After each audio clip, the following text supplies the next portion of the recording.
Hey guys, welcome back to Dwood Reviews. Do you have a little bit older car that has just a stock stereo, doesn't sound great, stopped working, and you're wanting a rear view camera or a double din, the big screen that you can watch videos on and everything? I have a surprising suggestion for you to use. I just bought a small little car to help me get around for gas mileage, and it's an older little Cobalt. Well, I picked up on Amazon this S-Joy Bring, I'm not sure, it's a Chinese company, double din stereo.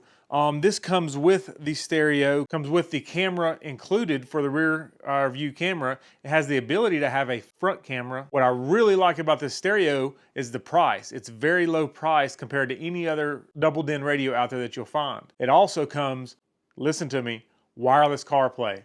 You don't have to plug up your phone anymore to use CarPlay or Android's version of CarPlay. It immediately connects as soon as you start the car, and you can use all your apps just like any other CarPlay out there. The audio quality actually sounded better than my stock radio, and for the price point, you can't beat it. All of the screens seem to work really well. I haven't had any issues so far, and it was a pretty simple install. It comes with everything you need to install except for a wiring harness for your car. It comes with the brackets and the bezel to go around. If you like videos like this, go ahead and click that subscribe button. It doesn't cost you anything, but really helps me out a lot. Let's go out to the car and take a look. Now this is my cute little beater car that I told you I got. It's a 2009 Cobalt and came with a not so great stock stereo. As you can see here, we've got the double din stereo installed, and there's a slight gap around, which is normal for most double din radios that you put in. This is installed with no additional installing hardware other than a wiring harness for this car, and it also, I had to put in a interface because this vehicle's turn signal sounds and bell sounds all go through the speakers. So I had to have an interface to make that work. You'll have to look up for your car what you'll need. I'll turn the car on.